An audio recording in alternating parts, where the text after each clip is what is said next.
and welcome to the final episode of Cozy Saturday. At least for this year. We don't know about next year. The very final. I mean, who knows? Who knows? Maybe we'll get season 2 next year. Just saying. Honestly, last episode, I think it's very fitting that we preview this final game for the final episode of this amazing season that we've had. Absolutely. College football, rounding off this college football playoffs. Again, it's just in case you didn't know, which everyone should if you're watching this, but in case you didn't, it's a number 10 seed Miami versus the number 1 seed Indiana. Now, obviously, our brackets flushed down the toilet. Didn't do well at all. That's not a technicality. I had Oregon and Ole Miss in my semifinal. Yeah, but your final isn't correct. But I was closer. That's what matters. You still got it wrong. So that's all I care about. You get it wrong, it's wrong. Mostly got it wrong. You get it wrong, it's wrong. So, of course, Indiana, 1 seed. They had to beat Alabama. Oh, sorry, they beat Alabama, right? Yes, that was the game.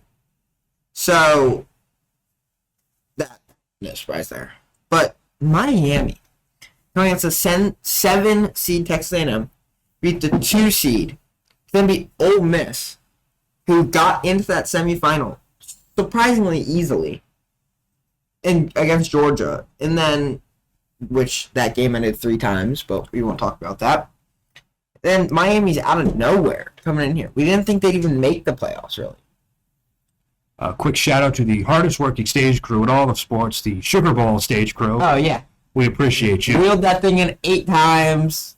Just phenomenal work. In and out, in and out, in and out. They started their New Year's resolution the next week because they got all their workout in for a week. Yeah. Right there at the end of that game. Yeah. 3 times. Yeah, that's like 18 reps of maxed out bench right there. How heavy was that stage? It's like 300 pounds at the lightest. Absolute. But overall, in these playoffs, really no big surprises. Obviously, the Ole Miss story without Lane Kiffin. Beat Tulane pretty easily in round 1. Obviously. Won an instant classic against Georgia. Yep. In the Sugar Bowl. Then, which I stayed up for that entire game. It ended at midnight, basically. I think I looked. It was like 11:55. Yeah. I was half asleep at the end of the game. Kirby Smart and Pete Golding were going onto the field for post-game handshakes for real that time. Yeah, for real. After the stage crew came out once, and after the second time, he already got Duncan Gatorade. So, who knows? But yeah, that was a great game to watch. I'm not even a fan of either of those teams. Obviously, I'm a big Navy, Delaware guy, coming from like this area. But I was rooting for Ole Miss in all these games. I wanted them to get to the Natty just like you did. But that's just how football works. But here we are, the final game. Indiana, Miami, in Miami. The first time the away team the lower seed has hosted the Natty. Correct. This is the first time I believe that anyone's actually hosted the national championship. Really? In their home stadium. Wow. Because for those that don't know, University of Miami plays in the Dolphin Stadium, Hard Rock Stadium. And the national championship on January 19th is in Hard Rock Stadium. But it should be good. Both these quarterbacks, Beck and Mendoza, have just been incredible. I'm trying not to sound like a Fernando Mendoza post-game interview, but shout out the Hoggies, those who know now. But yeah, I just checked, racked my brain, checked. This is the first time in college football history that the national championship or any of the playoff things that they've ever had in NCAA football has been at the host of that championship game. They will not have home field advantage because I've looked at the secondary ticket market. You have? Yeah. Arm and a leg. Actually, 2 arms and 2 legs. Just gotta go paraplegic for this, don't you? Yep. Yeah, I mean, obviously, next Monday, MLK Day, I'm going to be at a hockey game, so I'll probably try to watch it as much as I can, sneak in some clips. 7:30 p.m. should be great. Should be a fun game to watch. Obviously, it should be a classic, unless Indiana decides to play like they did against Oregon, but that's for later dates. But yeah, it's going to be really interesting because Miami's had to win some closer games. And then the Hoosiers, Haven't. they're the only team in the 12-team era to not lose with a bye. So, Really? talking about a bigger bye problem, Indiana's Cignetti's the exception, Yeah. which, Always the exception. go figure. Yeah. One thing I did notice, and I want to bring this up, in their semifinal game against Oregon, about 9 minutes left to go in the fourth, and we all talk about Saban, how Saban was very big on coach until the end of the football. Yeah. As he was, still is, if he were to coach. That's what I saw from Cignetti. I mean, 9 minutes left in the fourth quarter, Indiana's run away with it. What was the score at that point? It was like, A lot to a little. 60 to like 3 or whatever. Whatever it was. But 9 minutes down the sideline, yell at the official, the headset's off, the face is red. As one does. You're just impressed that Yeah. they have such a commitment to triple zeros. Yeah. Until it hits triple zeros, And it's not just the coaches either. The players buy into it. The fans buy into it. Like the crowd buys into it. I think the city, the town buys into it. Like they're coming out here and they're not like dumping Gatorade with 5 seconds left in the game. They are dumping it as soon as that final whistle is blown. They aren't cheering like that they made it to the national championship with 5 seconds left. They're cheering when it hits triple zeros. the other thing to notice in the playoffs, with March Madness, they take the bracket, when a team wins a game in the tournament, they take their team name and they slap it on the next Yeah. round and it's a big deal. Well, they've kind of been doing the same thing with down markers, Uh-huh. advance to whatever the next game Yeah. in the playoff is. Indiana did it, and the 2 times they've done it, it's just whatever. Yeah. Miami, a little more excited at times, but Indiana's like, all right, cool, let's go play. Yeah. They don't care. They don't get cocky. They are a good, well-rounded team that knows their skills and sticks with that. They don't fall off their game after a big win, which we'll see. But, for all we know, they might come into this game not even remotely remembering this huge win against Oregon. This is a new week, a new game, it might be a brand new, season for them almost. I feel like that's what the bye did for them. It reset their brains into this playoffs, reset their physical needs, reset all their conditions. They'll get that extra week of rest that they really needed. And I think that is what is pushing them. Reaching triple zeros and starting games off strong but level-headed. Yeah, Miami's been solid too.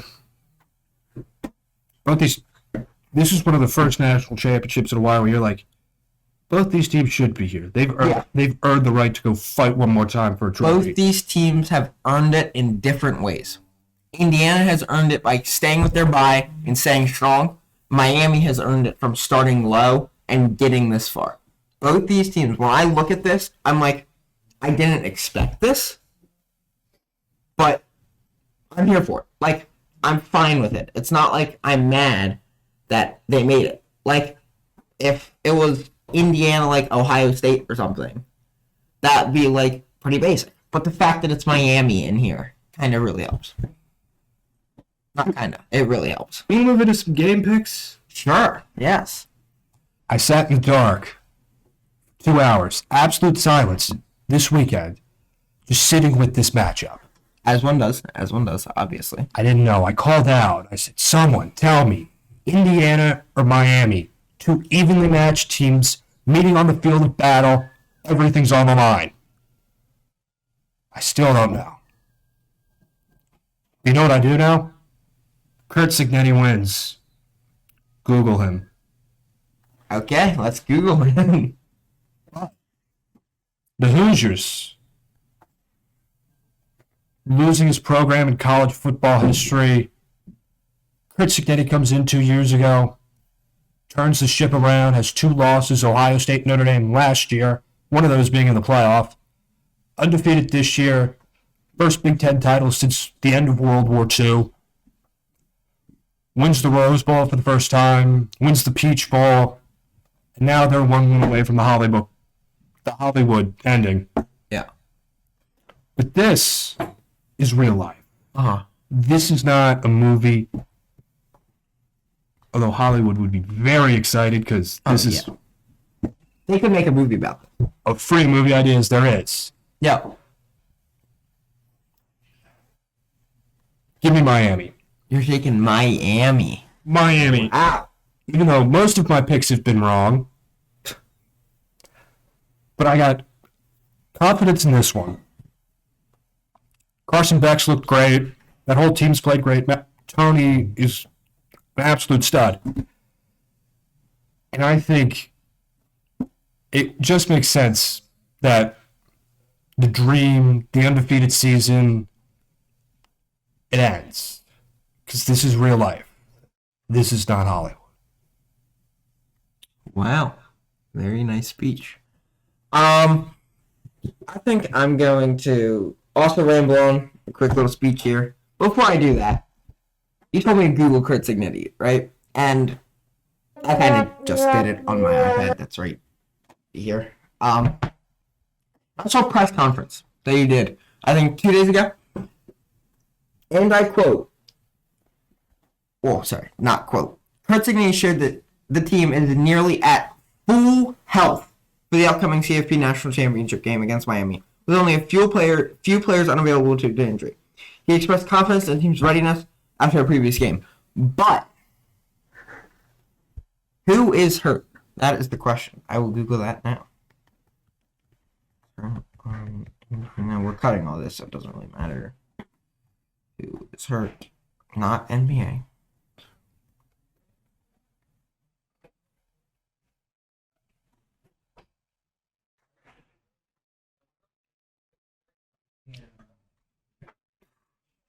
Okay. So, now, they said something about injuries, and I just want to share a really funny injury. I'll probably show a picture of it. But Indiana's biggest injury was their defensive lineman, Stephen Daly, who suffered a season-ending leg injury celebrating the Big Ten win. I believe it was when he fell off the stage while celebrating. Their starting kicker has also been dealing with some lower body cramps and tightness and injuries. They've got their D lineman, DB, and running back are all listed as out coming into this. And then they've also got like safety. They've got a cornerback, and then they've got 2 D linemen, 3 D linemen, including Stephen Daly. But I think that could make a bit of an impact, but not as much as some might think. So I'm not sure. That's why I also did some reflecting over this weekend. Not in the dark. I was actually watching TV. I was watching some old Rose Bowl highlights, actually. As one does. As one does, of course. Great games, always. And I was thinking. And I was like, who is going to be the better team? It's not going to be who plays better. It's not going to be who... You'll see. It's not going to be who plays better. It's not going to be who outworks the other team. It's going to be who carries themselves all the way to A, triple zeros, and B, doesn't, when they get down, as both teams I'm assuming no team will hold the lead for the entire game, when they get down, being able to bounce back. So, for all we know, as we've seen, Indiana's that better team at getting triple zeros. But I believe Miami has been down in the fourth quarter every single playoff game they've played this year, which shows just how good they are at bouncing back. Late in the game, I think it's 10 minutes left, is usually when they score. And then keeping that drive, keeping that 1 possession, 2 possession leads, and that gets them there. So, you went with Miami. I think it's a toss-up, but I'm going Indiana. I know I just said Miami's going to go blah, blah, blah. But I think Indiana having that drive to go to triple zeros the entire time will help. You're just pulling not so fast, my friend, on me. Yes, I did. I pulled a not so fast, my friend, without saying not so fast, my friend. Touche. Gotta steal your line every now and then. Gotta steal your thunder. But I guess that about wraps it up for us. Season 1 of Echoes of Saturday. Yeah. It's been really fun just talking ball. Yeah. This has been great experience. I hope you guys, even if this is your first episode, go back, watch the other ones. I know they're probably outdated, but go look at our brackets. Go look at how stupid we are with our picks, picking upsets, picking the most random games out here known to man, picking the, like, Louisiana Clawfish Bowl between Idaho River Farmers and Joshua State. Like, just go look at our games, go look at our episodes, go watch our stuff, go watch the rest of our stuff, and hopefully we'll see you. Either might not be us, might be new faces, but hopefully you tune in for a possible season 2 sometime in the future. Thank you. God bless. God bless. Signing off. Oh, my back hurts. I'll go first. I sat in the dark a lot this weekend. No lights, no sound. As one does. Absolute silence. I just called out Miami or Indiana. I just sat with it for like 2 hours. Then I was like, all right, I gotta give this up. I gotta go to bed. I can't. This is a real story. No. Okay. I can't. I sat with this in the dark, in the silence for 2 hours. I was pondering one of the great questions of this year, 2026, which is still very young. Who wins the national championship? I still don't know. Okay, you gotta go. I'm sorry. I couldn't.